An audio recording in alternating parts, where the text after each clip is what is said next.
देख रहे हैं न्यूज बीट पारस जहांजेब के साथ। इल्जामात की मुहिम, सब्ज बाग और मसाइल ही मसाइल, ये हैं वो बीट्स जिन पे बात करेंगे आज न्यूज बीट में। अस्सलाम वालेकुम, मैं हूं पारस जहांजेब। वोट का दिन आने में सिर्फ 11 दिन बाकी रह गए हैं तो पाकिस्तान का सर्द तरीन मौसम जहां नुक्ता इंजमात की तरफ जा रहा है, वहीं इलेक्शन मुहिम की गर्मी और गहमा गहमी नुक्ता अरूज की तरफ बढ़ रही है। दो बड़ी पार्टियों के जलसे और रैलियां वोटर्स को कायल कर रही हैं तो तीसरी बेनिशान पार्टी एक कदम आगे और दो कदम पीछे की हिकमत अमली पर चल रही है। इलेक्शन जीतने के दावों के साथ साथ बढ़ती और कम होती मकबूलियत के सर्वेज भी मार्केट में लाए जा रहे हैं, जिनमें मखसूस पार्टी के लिए जीत और वोटों की बरसात की पेशन गोइयां भी की जा रही हैं। मौसम में गहरी धुंध अभी मौजूद है, लेकिन इलेक्शन के इनेकाद से धुंध साफ और शक के बादल नामुराद होकर बगैर बरसे ही छट चुके हैं और अब इलेक्शन का मतलब बिल्कुल साफ है। इलेक्शन मुहिम में जहां कुछ जमातें बढ़ चढ़कर जीत के दावे कर रही हैं तो वहीं कुछ जमातों के अरमानों पर नाकामी की ओस और शिकस्त की बर्फबारी का इम्कान भी वाजे है। पीपल्स पार्टी की इलेक्शन मुहिम बिलावल भुट्टो लीड कर रहे हैं। पीपल्स पार्टी अपने होम ग्राउंड से बाहर निकलकर पंजाब के मैदान में खुलकर खेल रही है।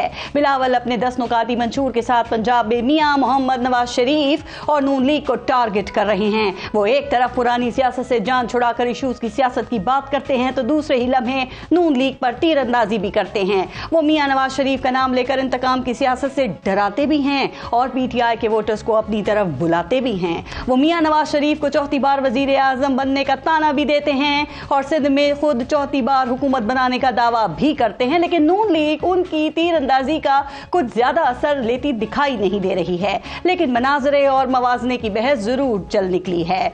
बस कुछ यूं ही ऐसे ही मिले जुले जो तजादात हैं वो इलेक्शन मुहिम उन्हीं के ऊपर जारी है। नून लीग ने भी आखिरकार मंशूर की नकाब कुशाई कर दी है। गुज़िश्ता हफ्ते तक तो नून लीग की मुहिम सुस्त और सर्द रवि का ही शिकार थी, लेकिन आखिरकार शेर सर्दी को शिकस्त देकर पंजाब की लेवल शुदा फील्ड पर सरपट दौड़ रहा है और नून लीग की मुहिम में कुछ भी नया नहीं बल्कि वही मैं, मेरा दौर, मुझे क्यों निकाला, मईशत, मोटरवेज, एयरपोर्ट और मेट्रो बसें ही दौड़ रही हैं। यूं अपनी तारीफों के पुल बांधती इलेक्शन मुहिम उनकी भी जारी है।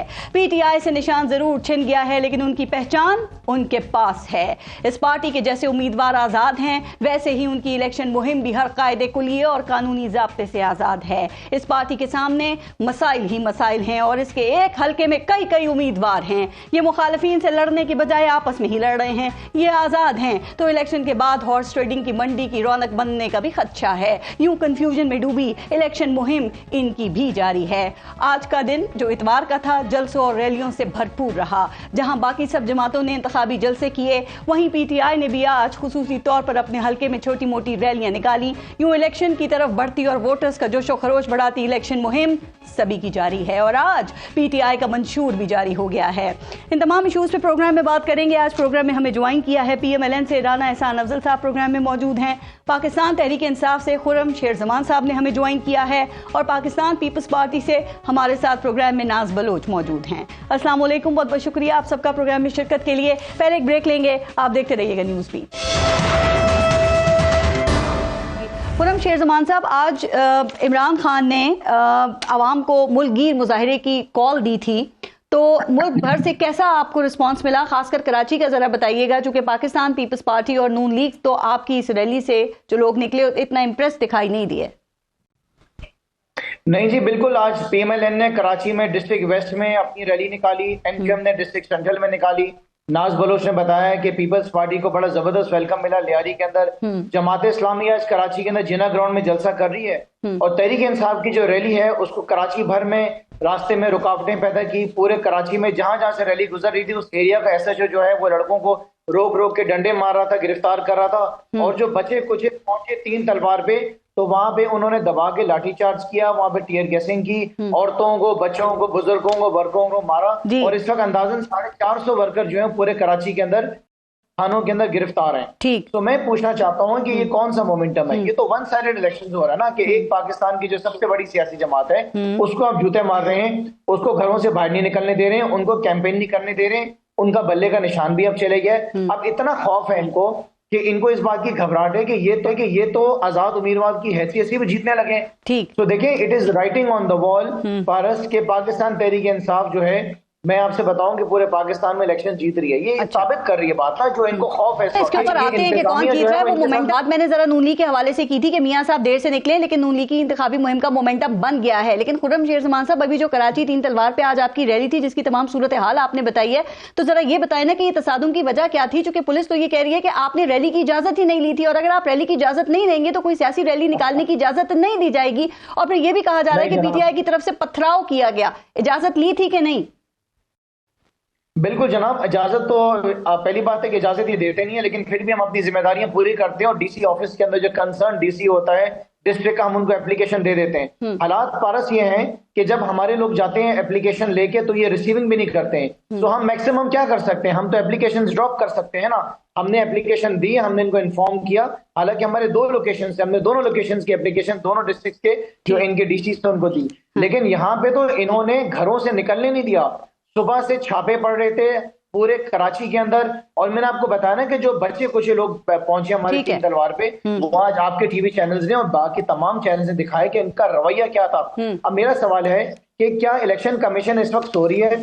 इलेक्शन कमीशन को नजर नहीं आ रहा है पारस? हम तो इनको ये कह ही नहीं रहे कि हमें लेवल प्लेइंग फील्ड दे, हमें ये फील्ड तो दें, उसके बाद हम इनको बताते हैं। अच्छा फील्ड भी ना दें, इलेक्शन वाले दिन देखना। अब नहीं, मैं पूछ रही हूँ कि इस सूरत हाल में जब आप कह रहे हैं जलसे रैलियां आपको नहीं करने दी जा रही हैं, आपके पास फील्ड नहीं है, तो आपको लगता है कि 8 फरवरी को लोग बड़ी तादाद में आपको वोट करने के लिए निकलेंगे? चूंकि पंजाब में भी देख लें, बिलावल भुट्टो आपके जो आजाद उम्मीदवार हैं, वो जो आपका वोटर है पीटीआई का पंजाब में, वो उनको अपनी तरफ रागिब कर रहे हैं। वो कह रहे हैं कि अगर आपने आजाद उम्मीदवार को वोट दिया तो वोट जाया हो जाएगा या नून लीग का फायदा हो जाएगा। मियां साहब को चौथी बार रोकना है तो वोट पीपल्स पार्टी को देना है। बिलावल और नवाज शरीफ बहुत अच्छे तरीके से इस बात को जानते हैं कि इस वक्त पाकिस्तान में वोट बैंक जो है वो सिर्फ पाकिस्तान तहरीक इंसाफ का है। इन्हीं वजूहात के बिना के ऊपर वो हमारे जो वोटर्स हैं उनको ब्राइब करने की कोशिश कर रहे हैं, उनको मक्खन लगा रहे हैं, हमारे वर्कर्स से रिक्वेस्ट कर रहे हैं, वर्कर्स को तोड़ने की कोशिश कर रहे हैं। अगर आपके अंदर इतना दम है और आप समझते हैं कि आपने पाकिस्तान की बड़ी खिदमत की है, तो आप देख लीजिएगा 8 तारीख को क्या होगा। चले वो तो देख लेंगे, लेकिन क्या ये दुरुस्त नहीं है कि अगर बड़ी तादाद में आजाद उम्मीदवार जीत जाते हैं तो फिर बोलियां लगेंगी, फिर अरबों की ऑफर्स होंगी, फिर उस वक्त आप कहेंगे कि सियासी जमातें जो है हमारे लोगों को मिलाने की कोशिश कर रही हैं, जिनमें पीपल्स पार्टी है, आईपीपी है, नून लीग है, फिर आप ये इल्जाम लगाएंगे। देखें, जो बिकने वाले थे ना पारस, वो सारे बिक गए और वो चले गए। अब तो जेन्युइन पीटीआई के वर्कर्स मौजूद हैं। तो उनसे कुरान पे हल आपने क्यों आप हॉर्स ट्रेडिंग का खतरा जाहिर कर रहे हैं? वो तो जाहिर है कि जो हालात पास के अंदर रहे हैं, तो उसके अंदर आपके जो वोटर्स हैं वो थोड़ी सी जाहिर है कि उनकी डिमांड थी। हम जहां पे जाते थे वोटर्स को भी फिक्र होती थी। मेरे ख्याल से एक बहुत अच्छा इनिशिएटिव था, उसमें कोई बुराई नहीं है। लेकिन मैं आपको एक बात बता दूं कि चाहे ये हमें कैंपेन करने दें या ना दें, बाहर निकलने दें ना दें, हर वोटर को ये पता है कि पाकिस्तान तहरीक इंसाफ के नामजद उम्मीदवार का जो सिंबल है वो क्या है। जैसे कि मैं 241 से इलेक्शन लड़ रहा हूँ, मेरा सिंबल ढोल है। मुझे लोग फोन कर करके पूछ रहे हैं और बहुत से लोगों से जब मैं पूछता हूँ बताते हैं हमें पता है कि आपका निशान है। इसी तरीके से किसी को इन्होंने जूता दिया है, किसी को इन्होंने बैंगन दिया है, तो it doesn't make any difference Paras. जी ठीक। अच्छा नाज, आपको आवाज आ रही है मेरी? नाज जी, मुझे आपकी आवाज आ रही है। अच्छा नाज, बिलावल भुट्टो का क्रेडिट ये है कि बाकायदा तौर पे उन्होंने अपनी इंतखाबी मुहिम जो है वो सबसे पहले शुरू की। पाकिस्तान पीपल्स पार्टी ने जो अपना मंशूर है वो भी सबसे पहले दिया, और बज़ाहिर इससे ये लग रहा था कि पाकिस्तान पीपल्स पार्टी जो है वो पहले से इलेक्शन की तैयारियां कर रही है और इलेक्शन के लिए तैयार भी है। लेकिन आपको लगता है कि ये इलेक्शन यकतरफा नहीं है बल्कि सख्त मुकाबला होगा?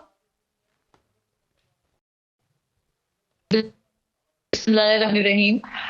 पारस, पहले तो मैं आपको ये बताऊं कि आज तो 8 फरवरी का जो फैसला खास तौर पे कराची में लियारी की अवाम ने अपने मोहब्बत का इजहार और जो जोश और खरोश का इजहार, और जो जुल्फिकार अली भुट्टो से मोहब्बत बेनजीर भुट्टो शहीद तक चलती आती थी, उसी मोहब्बत का इजहार आज भी उन्होंने जो किया है। आज लियारी की सड़कों में अवाम का जम्मे गफीर था, कोई ऐसी सड़क नहीं थी जहाँ पे कदम रखने की भी जगह हो। ये थी वो मोहब्बत, और ये है वो अवाम निकल कर बता रही है कि उनका फैसला 8 फरवरी को क्या होगा। तो बात यह है कि देखें, अवाम को कोई रोक नहीं सकता। अवाम का जब ठाठे मारता हुआ समंदर निकलता है तो मुझे नहीं लगता कि उसको कोई रोक सकता है। पाकिस्तान पीपल्स पार्टी ने बिल्कुल पाकिस्तान पीपल्स पार्टी आप बिल्कुल दुरुस्त फरमा रही हैं कि बिलावल भुट्टो जरदारी साहब गुज़िश्ता 1.5-2 माह से पाकिस्तान के मुख्तलिफ शहरों में जा जाकर अपना मंशूर पेश करके बार बार लोगों को अपना मंशूर बता रहे हैं, अपना पैगाम दे रहे हैं, और यही वो तरीक़ाकार है जिसके जरिए आप अपने वोटर तक पहुंचते हैं। तो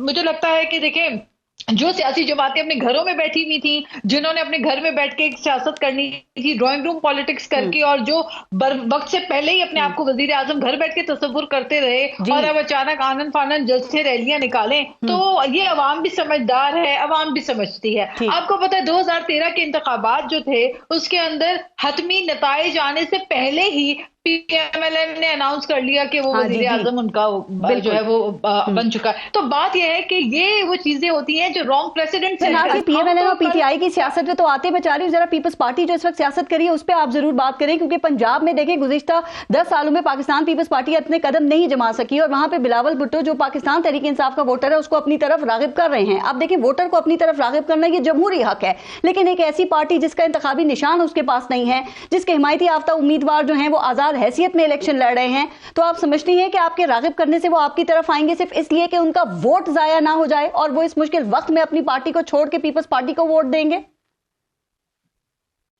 देखिए, बिल्कुल आएंगे, क्यों नहीं आएंगे। आप मुझे ये बताइए कि जब बिलावल भुट्टो जाके लाहौर की आवाम को अपना पैगाम दे रहे हैं, अपना मंशूर पेश कर रहे हैं, और उनको भी की खिदमत का क्या जज्बा और सोच रखते हैं, और आप देख रहे हैं कि एक अच्छा रिस्पांस हमें आ रहा है, और पाकिस्तान भर में पाकिस्तान पीपल्स पार्टी ने अपने नुमाइंदे जो है वो हमारे कंटेस्ट कर रहे हैं, तो हमारी पहुंच पूरे पाकिस्तान के अंदर हमने अपने कैंडिडेट फील्ड किए, तो हमारे लिए कोई कैदोबंद तो नहीं, और किसी सियासी जमात के लिए नहीं होना चाहिए ये मुकाबला सियासत में बहुत अच्छी बात होता है। और लेकिन ये जमहूरियत के मुताबिक है, क्योंकि यहाँ आजाद उम्मीदवार की भी दो कैटेगरीज हैं, एक PTI के हिमायती याफ्ता हैं और एक आजाद हैसियत में अपना वोट लेंगे ज़ाहिर है जो खड़े हैं।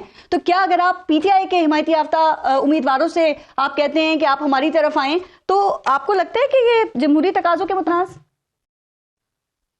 देखिए, इस वक्त तो जो भी कैंडिडेट जो है वो आजाद हैसियत में इंतखाबात लड़ रहे हैं, उनके पास ये हक है, जिनको अवाम जो है वो अपने वोट की ताकत से आगे पार्लियामेंट तक पहुंचाती है, तो वो ये इख्तियार रखते हैं कि आगे जाके वो किस सियासी जमात को अपने लिए बेहतर समझते हैं, ठीक तरफ जाके बैठते हैं, या वो बैठना पसंद करते हैं या वो ट्रेजरी बेंचेस में बैठना पसंद करते हैं। और दूसरी बड़ी है कि देखें, ये याद रखें कि पाकिस्तान पीपल्स पार्टी कोई आज पंजाब में नहीं गई है। बीबी शहीद जब वापस आई थी जुल्फिकार अली भुट्टो की शहादत के बाद, तो लाहौर में उनका जो इस्तिकबाल था वो आज तक भी हिस्टोरिक इस्तिकबाल उन जैसा सियासतदान ने किया ही नहीं। तो फिर आप मुझे बताइए, ये तो हम तो पूरे पाकिस्तान में, चाहे KPK हो, चाहे सिंध हो, चाहे पंजाब, चाहे बलूचिस्तान, हर जगह हमारी मौजूदगी होती है, क्योंकि हम तो चारों सूबों की चलें, अच्छी बात है, आप अपने पे बात करिए आज, लेकिन कराची में आपने बात ये है जी नाज़ PTI का रिस्पॉन्स देखा, जो लोग निकले आप समझते हैं जितने भी निकले ये PTI की कामयाबी थी, जो कि हालत ये है कि लीडर जेल में है,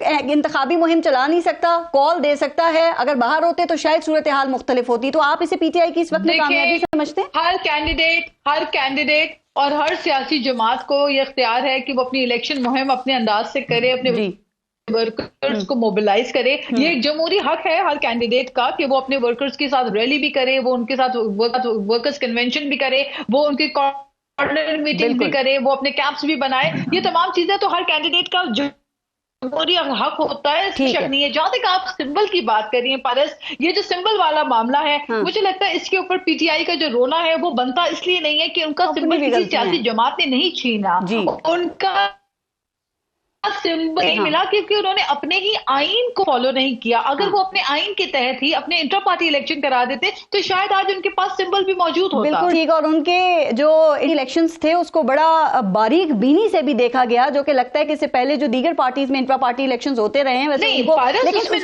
इनको मोहतात रहना चाहिए था, इनको इस बात का ख्याल रखना चाहिए था। ये बात ठीक है, उसमें नॉमिनेशन पेपर्स भी नहीं थे, मतलब यानी कि देखिए मैं खुद आपको भी पता है हमारे इंट्रा पार्टी इलेक्शंस कैसे होते हैं पार्टीज के अंदर। नहीं, वो जैसे देखिए इंट्रा पार्टी इलेक्शन जैसे भी होते हैं, लेकिन शायद खुद शेरजमान को भी पता होगा कि 2013 में 2012 में बल्कि जब PTI का कॉन्स्टिट्यूशन रिव्यू हुआ था और दोबारा कॉन्स्टिट्यूशन बना था, तब फैसला हुआ था कि किस तरह PTI अपने इंट्रा पार्टी इलेक्शंस कराएगी। लेकिन इस दफा मसला ये था कि इनके कोई नॉमिनेशन पेपर भी अदालतें मांगती रहेगी, तो नहीं थे। तो अगर इनके मैं समझती हूँ अपने लीगल ग्राउंड में अगर ये अपनी जंग जीतते तो मामला शायद कुछ और होते, लेकिन लीगल ग्राउंड में ये जी ठीक। राना खान साहब, आवाज आ रही है आपको मेरी?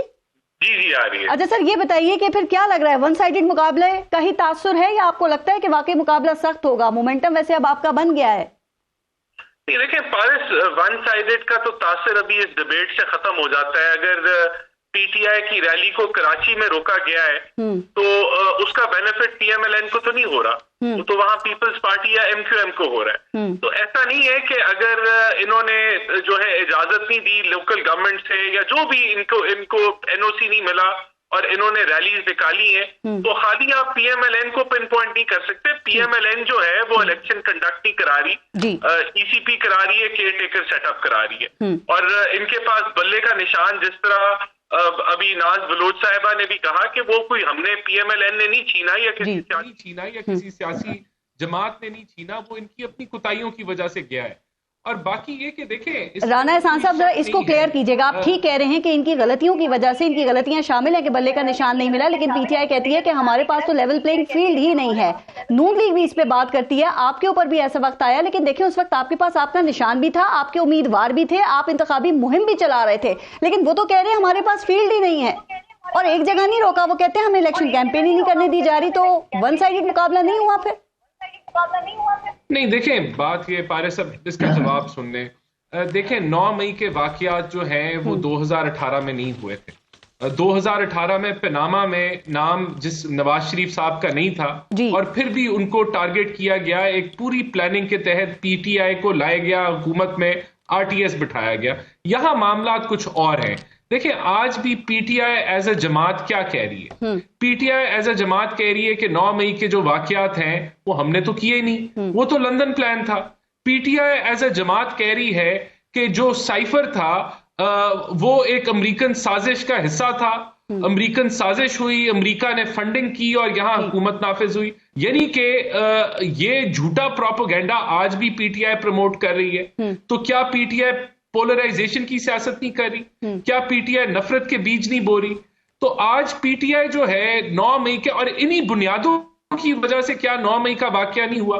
क्या लोगों को मीर जाफर, मीर सादिक के नारे लगा के 9 मई लगता है इनका पीछा नहीं छोड़ेगा। लेकिन देखें बिलावल भुट्टो भी तो कह रहे हैं कि नून लीग सियासी इंतकाम लेती है। वो कह रहे हैं कि मियां नवाज शरीफ पाकिस्तान तहरीक इंसाफ के जो कारकुनान हैं उनसे इंतकाम ले रहे हैं। और फिर अगर हम 90 की दिहाई को देख लें तो फिर इसको इनकार तो नहीं किया जा सकता ना। पीपल्स पार्टी भी कहती है आज तक वो जो केसेस बनाए थे साबित नहीं हो सके। नहीं, कराची में नून लीग बैठी हुई है, कराची में तो नून लीग नहीं बैठी हुई। तो ये बात, और देखें 2013 से 2018 तक कोई एक सियासी पॉलिटिकल विक्टिम का नाम बता दें जिसको हमने जो है जिसके खिलाफ हमने कोई कार्रवाई की हो। तो ये सारा झूठा प्रोपेगेंडा है। हमारा पीटीआई से कोई झगड़ा नहीं है, कोई हमारा झगड़ा ये है कि वो झूठ के बुनियाद पर सियासत करती है। बहस ये है कि वो आज भी प्रोपेगेंडा कर रही है, नफरत के बीज बो रही है। तो हम कहां से इंतकामी कार्रवाई करते हैं? हमारा तो ये एजेंडा ही नहीं। और मियां नवाज शरीफ ने 21 अक्टूबर जिस दिन पाकिस्तान में पहला जलसा किया उस दिन भी कहा कि मेरा किसी से कोई पर्सनल मामला नहीं है। सर आप ठीक कह रहे हैं, इल्जाम लेकिन बिलावल भुट्टो की तरफ से लगाया गया ना। वो कहते हैं देखें आप ही के दौर में जब डॉक्टर आसिम और शर्जील मेमन के खिलाफ नैब की कार्रवाइयां हो रही थी तो उस वक्त नून लीग नैब के साथ ही खड़ी हुई थी ना। तो वो कहते हैं कि ये हिस्ट्री तो मौजूद है। लेकिन चलें, अब ये जो आज जो पाकिस्तान तहरीक इंसाफ के अवाम निकले हैं और जिस तादाद में भी निकले हैं, तो आप इसे कैसे देखते हैं कि बेहतर तादाद में निकले, एवरेज था, या फिर अवाम ने मुस्तरद किया है इनको? नहीं, मैं तो समझता हूँ इनको हक है कि ये अपनी कैंपेन करें, मैदान में आए। अगर इनका सिंबल उठ गया तो इनके आजाद कैंडिडेट्स जो खड़े हुए हैं, जो पार्टी नॉमिनेटेड हैं, वो अपनी कैंपेन कर रहे हैं। फैसलाबाद में जो लोग जिन्हें 9 मई के हवाले से नॉमिनेटेड भी थे लेकिन उन्होंने बेल्स ले ली, उनको कोई रुकावट नहीं है, किसी को कोई रुकावट नहीं है। मैं आपको ये इस चीज की क्या कहते हैं एविडेंस देता हूं, तस्दीक करता हूं, गवाही देता हूं कि फैसलाबाद में किसी को कोई रुकावट नहीं है जो 9 मई में मुलव्वस नहीं था और जिसके पास बेल है वो अपनी कैंपेन आजादाना तरीके से कर रहे हैं और ये उनका हक है। बिल्कुल ठीक है। मैं इससे पहले अब मंशूर में बात करूं, आप तीनों जमातों के मंशूर अब आ चुके हैं। सर आप इतनी आपके लिए आसानियां, खुरम शेर जमान साहब वो कह रहे हैं कि फैसलाबाद में तो कोई रुकावट ही नहीं है, आप लोग आराम से कैंपेन कर सकते हैं। तो ये क्या किया, प्रोपेगेंडा किया जा रहा है फिर आपकी तरफ से? ये रात भर जो छापे पड़ रहे हैं घरों के अंदर। चले इस वक्त तो आपकी हुकूमत नहीं है, लेकिन जिस वक्त शहबाज शरीफ साहब मौजूद थे और वजीर आजम थे, उस वक्त ये तमाशा चल रहा था, वो आप सब कुछ भूल गए। तो वो बातें सब भूले ना, इतने मासूम ना बनने की कोशिश करें आप। और आवाम को आप अगर समझ रहे हैं कि आवाम की सिंपैथी गेन कर लेंगे तो आप किसी गलत फहमी चलिए सर, आज मियां अजहर को भी गिरफ्तार कर लिया गया। दूसरी बात जरा ब्रेक के बात करेंगे, मैं ब्रेक ले लूं। और बल्कि मियां अजहर के हवाले से खबर है कि वो अब रिहा हो चुके हैं। मैं ब्रेक ले लूं, उसके बाद जरा बात करेंगे खुर्रम शेर जमान साहब मंशूर के हवाले से। ब्रेक लेते हैं, देखते रहिएगा न्यूज़ भी। अच्छा खुर्रम शेर जमान साहब, ये 2018 में पाकिस्तान तहरीक इंसाफ का जो मंशूर था उसकी बड़ी गूंज थी, 1 करोड़ नौकरियां, 50 लाख घर, वो खैर आपके दावे ही रहे, पूरे तो नहीं हो सके। आज भी आपके मंशूर का ऐलान हुआ है 2024 के इलेक्शन के लिए। इसमें वजीर आजम का इंतखाब बराह रास्त और असेंबली की मुद्दत 4 साल करने का वादा किया है। तो ये वजीर आजम का इंतखाब बराह रास्त करने से ये क्या होगा इससे? और ये तो एक तरह का फिर प्रेसिडेंशियल फॉर्म ऑफ गवर्नमेंट ही नहीं होगा? नहीं, देखें, हर सियासी जमात उस हर इकदाम को उठाती है जिससे मुल्क के अंदर बेहतरी आ सके। अब आप देखें ना कि जिस तरह आपने मंशूर के बारे में बात की और आपने कुछ चीजों के बारे में कहा कि पहले भी हमारे ये मंशूर थे, तो जाहिर है कि उसकी कंटिन्यूटी तो आएगी ना। कि आप देखें कि जब पाकिस्तान तहरीक इंसाफ की हुकूमत थी तो आप देखें कि आपके मुल्क में रेमिटेंसेस कितनी आती थी। आज आपका पाकिस्तान का जो सबसे बड़ा सासा है, जो आपके एक्सपर्ट्स बाहर हैं, वो तो आपके रेमिटेंसेस नहीं भेजते हैं। आप देखें सेहत कार्ड कितना बड़ा इनिशिएटिव था। चाहे आपको जितनी भी नफरत हो हमारे बानी चेयरमैन से, लेकिन इसका मतलब है कि सेहत कार्ड बंद तो नहीं किया जा सकता, उसको भी वापस रिवाइवल आएगा। हाउसिंग स्कीम आप मुझे बताएं, आवाम की जो खिदमतें करने के लिए पाकिस्तान तहरीक इंसाफ के जो इनिशिएटिव थे, जैसे कि कोई भूखा नहीं सोएगा, लंगर खाने हो गए, आराम गाह हो गए, चीजों का रिवाइवल होगा, इकोनॉमी का रिवाइवल होगा, फॉरेन पॉलिसी का जो खात्मा हो गया है उसका वापस रिवाइवल होगा। तो देखिए, पाकिस्तान तहरीक इंसाफ पाकिस्तान की वाहिद सियासी जमात है पारस, जिसने पिछले 40-50 साल में देखेंगे जिसने आवाम के लिए काम किया। अब ये जो 2 सियासी जमातें हैं, इन्होंने तो अपने कारोबार बढ़ाए, सऊदीया में बढ़ाए, चाइना में बढ़ाए, यूएस में बढ़ाए, सिंध में अपनी जिम्मेदारियां बढ़ाई हैं, अपनी शुगर मिलें बढ़ाई हैं आवाम के लिए। नहीं खुर्रम शेर साहब, आप जरा नून लीग का मंशूर देखें, बड़ा जबरदस्त मंशूर दिया उन्होंने, बड़े दावे दिए उसमें किए गए हैं। आप पीपल्स पार्टी का मंशूर देखें, ये अपने मंशूर के अंदर डायमंड्स लगा दें, उसके ऊपर सितारे लगा दें, लेकिन सवाल यह है कि जब ये इक्तिदार के अंदर थे पिछले 1.5 साल, तो मेरा आपसे सवाल है कि उसके अंदर PMNL भी इनका हिस्सा थी, पीपल्स पार्टी भी थी, पूरी PDM थी ना। तो इनसे पूछें कि मुल्क की तबाही जो है ये सारे मिलकर भी इन्होंने क्या किया? क्या मुल्क आज जो बर्बादी पे खड़ा है पारस, उसका जिम्मेदार कौन है? मंशूर नहीं था। अभी तो देखे ना, इन्होंने मंशूर आगे 5 साल के लिए दिया है और नून लीग कहती है कि हम सस्ती बिजली देंगे, महंगाई 30 से 10% पे करेंगे और फिर 10 से 6% तक लाएंगे, $60 अरब बरामद, ग्रोथ 6%। ये काबिल अमल लगता है? इनका मंशूर 2008 में भी था, 2013 में भी था और 2008 से भी पहले मंशूर था। ये दोनों वो सियासी जमातें जिन्होंने पाकिस्तान की जो ना हड्डियां निचोड़ दी हैं, इन्होंने तो खून पी लिया पाकिस्तान का। आज पाकिस्तान कहां पे खड़ा है अपना? पारस साहब मुझे बताएं, कोविड के दौरान पाकिस्तान तहरीक इंसाफ की हुकूमत ने, पूरी दुनिया बात करती थी, बिल गेट्स ने बोला कि क्या पॉलिसी आई है तहरीक इंसाफ की हुकूमत की कि दुनिया नीचे जा रही है, पाकिस्तान ऊपर जा रहा है। आपको याद नहीं कि किस तरह बेरोजगारी का खात्मा हुआ था? लोगों को सब याद है, सब्सिडीज देते थे। अच्छा बात, ये मुआशी दावे के साथ साथ नून लीग ने कुछ आईनी दावे भी किए हैं। मसलन ये कहते हैं नैब का खात्मा और आर्टिकल 62-63 की असल हालत में बहाली। वैसे आजकल इन दोनों का शिकार पाकिस्तान तहरीक इंसाफ है और माजी में नून लीग और पीपल्स पार्टी भी रही है। तो आप समझते हैं कि नैब का इदारा खत्म होना चाहिए और आर्टिकल 62-63 जो है उस पर गौर होना चाहिए? खुर्रम शेर जमान साहब, देखिए, मैं तो समझता हूँ कि करप्शन का खात्मा होना चाहिए और जिन जिन लोगों ने मुल्क को लूटा है उनका खात्मा होना चाहिए। राइट। अच्छा, नाज बिलावल भुट्टो को नून लीग का जो मंशूर था ना उसका बड़ा इंतजार था और अभी उनका कल मंशूर आ गया है, नून लीग का तो इंतजार गया होगा। आप क्या समझते हैं, क्योंकि नून लीग का ये दावा था कि पीपल्स पार्टी से हमारा मंशूर जो है वो मुख्तलिफ होगा, उसमें जो दावे हैं वो होंगे जिन पे अमल किया जा सकेगा, तो आपको भी जरा मुख्तलिफ और ज्यादा प्रैक्टिकल लगता है इनका मंशूर? देखिए पारस, बिलावल भुट्टो तो काफी दिनों से कह रहे हैं कि नून लीग की जो क़यादत है और जो उनके प्राइम मिनिस्टर के कैंडिडेट हैं, क्योंकि हमारे तो प्राइम मिनिस्टर के कैंडिडेट बिलावल भुट्टो साहब हैं, तो जो नून लीग के प्राइम मिनिस्टर कैंडिडेट हैं, अब वो पता नहीं मियां साहब हों या शहबाज शरीफ हों या मरियम नवाज हों या जो भी इनमें से एक होगा, तो वो आके मनाजरा कर ले और बेहतर है मियां साहब खुद आके लाइव शो में मनाजरा कर ले, दोनों पार्टीज अपना आवाम को बताएं कि कौन किसको। ठीक, राना एहसान साहब आप सुन सकते हैं मुझे? जी जी जी। राना एहसान साहब, आपका भी मंशूर जो है वो इरफान सिद्दीकी साहब इसके हवाले से दावा कर रहे थे कि पाकिस्तान पीपल्स पार्टी के मंशूर से मुख्तलिफ होगा और इसमें जो दावे हैं वो काबिल अमल भी होंगे। तो सर यकीनन आप मंशूर की हद तक तो सब बहुत अच्छा है इसमें और बहुत मेहनत भी हुई है, लेकिन सवाल ये है कि काबिल अमल भी है। ये देखिए, डेफिनेटली हमने एक रियलिस्टिक मंशूर दिया है, हमने बहुत हाई टारगेट्स नहीं सेट किए। हम समझते हैं कि 4% ग्रोथ हम अचीव कर सकते हैं 2025 तक, उसके बाद 5% और फिर आखिरी 2 सालों में 6% को हम टच कर सकते हैं। हमने करंट अकाउंट डेफिसिट को 1.5% पे क्लब करने की बात की है। हमने टैक्स रेवेन्यू को 10 से 13.5% पे बढ़ाने की बात की है और ये फिस्कल डिसिप्लिन के अंदर आने की बात की है कि 3.5% पे हम फिस्कल डेफिसिट को लेके आएंगे। ये सब कुछ हम माशी मईशत के साथ करेंगे तो तभी मुमकिन होगा कि हम रिलीफ दें। सर 2-3 चीजें अगर बता दें, एक तो एक्सपोर्ट्स का बता देंगे जो 60 अरब डॉलर तक ले जाने की आपने बात की है, यानी कि डबल से भी आगे है, तो ये आप कैसे करेंगे? क्योंकि ये तो जो मियां साहब 2000 अपनी 13 से 17 तक की कारकर्दगी बताते हैं ना, उसमें भी आप नहीं कर सके थे। पीपल्स पार्टी 25 अरब डॉलर पे छोड़ के गई थी, आपकी 22 या 23 अरब डॉलर थी, कम हो गई थी 2 अरब डॉलर। तो अब कैसे लेके जाएंगे 60 अरब डॉलर तक?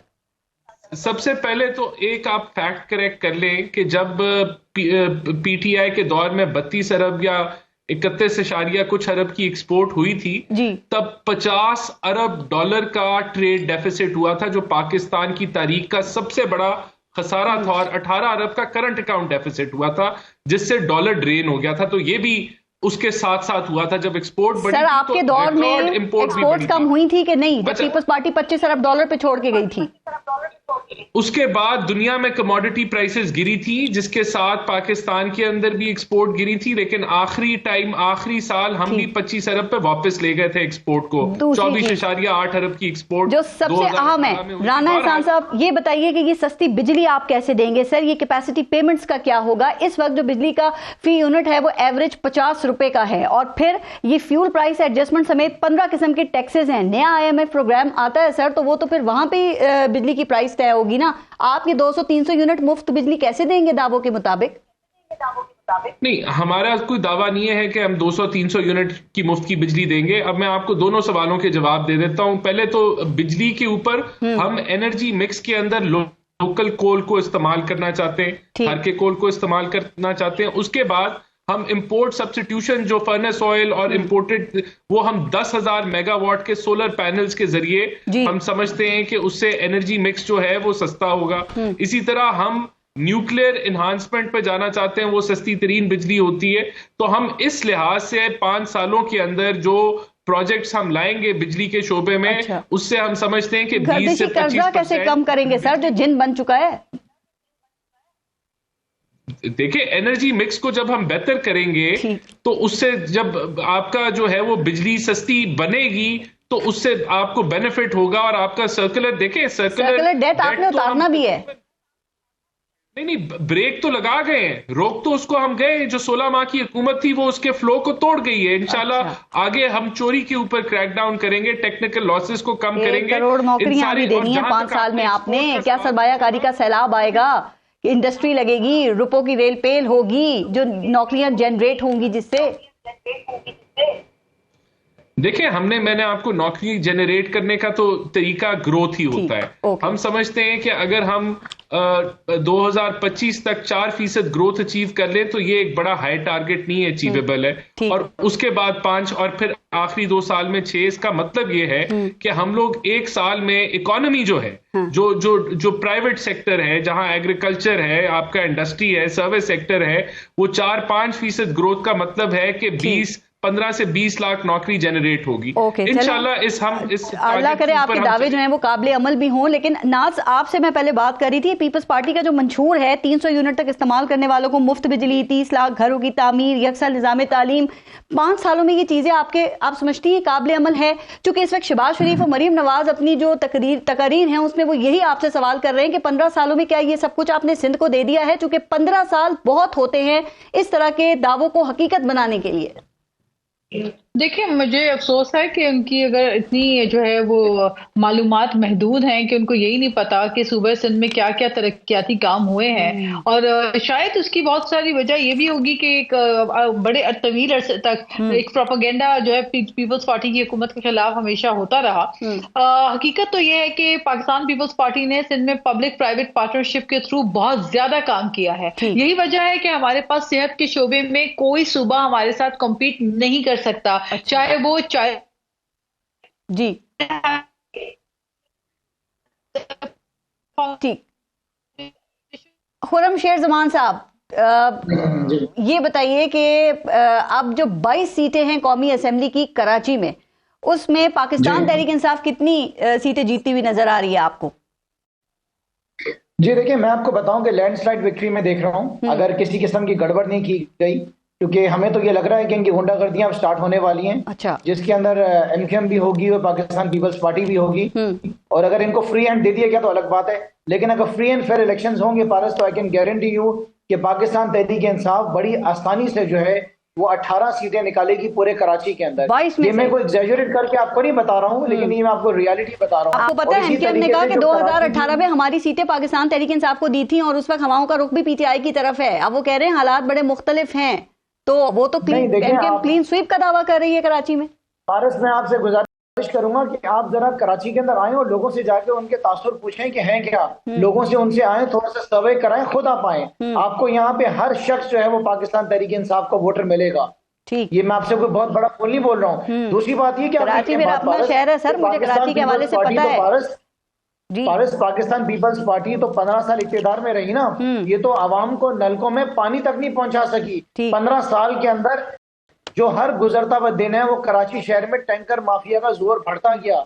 हमने तो देखे सर, वो कह रहे हैं सेहत में तो कहा है ना, खैरपुर का गुम्बट हॉस्पिटल की वो एग्जाम्पल देते हैं, NICVD की वो बात करते हैं, तो वो कहते हैं सेहत के शोबे में तो हमने काम किया है। और वो कहते हैं इसका कंपैरिजन पूरे मुल्क में देखें ना, बिलावल भुट्टो जो है वो मुनाजरे की दावत इसीलिए तो दे रहे हैं मियां साहब को कि आए इन जगहों पे और मुनाजरा करें। सिर्फ बातें हैं, इनकी बातें करवा लें। मैं कराची के अंदर रहता हूँ, सिंध के सर्विस मैंने किए हुए हैं।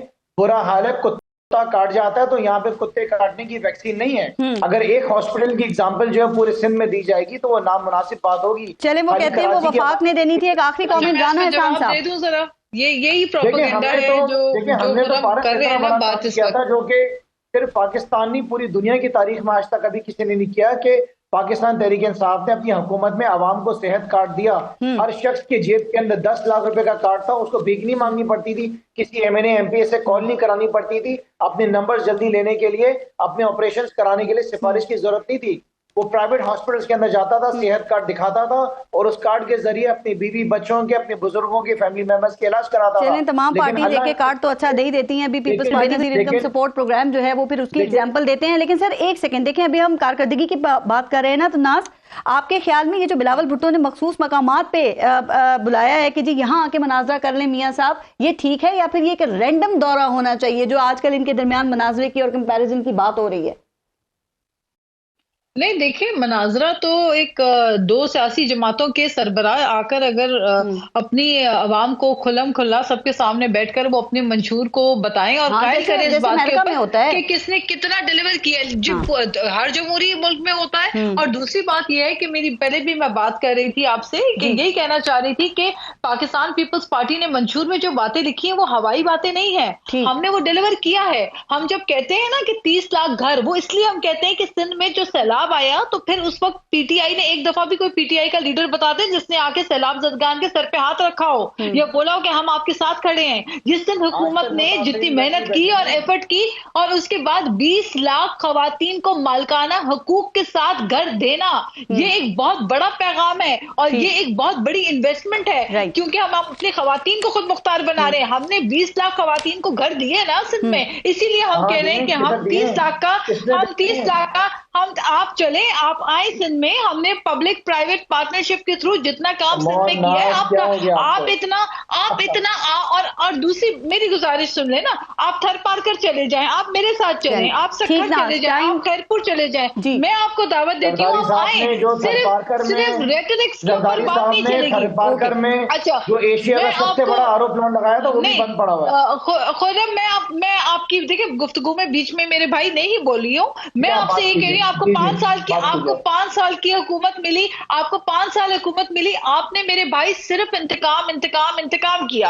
आपने पूरी ऑपोजिशन को जेलों में डाला, आपने हुकूमत नहीं की। हुकूमत इंतकाम नहीं करती, हुकूमत काम करती है, और वो काम पीपल्स पार्टी ने किया। बावजूद उसके कि 2008 में बीबी को शहीद किया गया 2007 में, उसके बाद 2008 में भी हमने कोई रोना नहीं रोया, हमने डिलीवर किया। बस अब ये डिलीवरी के हवाले से 8 फरवरी से पहले तो इस पे बात होती रहेगी। एक लास्ट कमेंट राना एहसान अफजल साहब कर दें कि क्या कराची के लिए मियां साहब को किसी दावत की ही जरूरत है? सर वो खुद क्यों नहीं आते हैं कराची, क्यों नहीं जाते हैं सिंध में? अभी 28 जनवरी को जलसा था, वो भी 2 दिन पहले पता चला कि मुलतवी कर दिया गया है।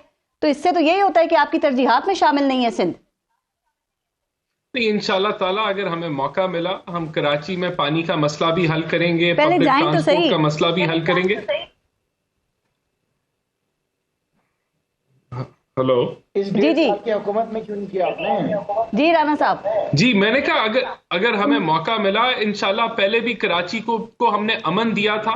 कराची एक नो गो एरिया बना हुआ था, उधर हमने अमन कायम किया। यहाँ से जिन जमातें जिन्होंने एक वहाँ लॉ एंड ऑर्डर की सिचुएशन बनाई थी उसको क्लियर किया। सर टाइम खत्म हो गया। अगर किसी सूबे के लोगों को ये एहसास होना कि आप वो आपकी तरजीहात में वो सूबा शामिल नहीं है, तो फिर आप सोचें कि वहां के अवाम कैसे आपको वोट देंगे, फिर आप कंप्लेन ही करेंगे ना। राना एहसान साहब, खुरम शेर जुमान साहब और नाज बलोच, बहुत बहुत शुक्रिया आप सबका प्रोग्राम में शिरकत के लिए। अपना और अपने मुल्क का ख्याल रखिए। पारस जहां से को इजाजत दीजिए, अल्लाह ने के बाद।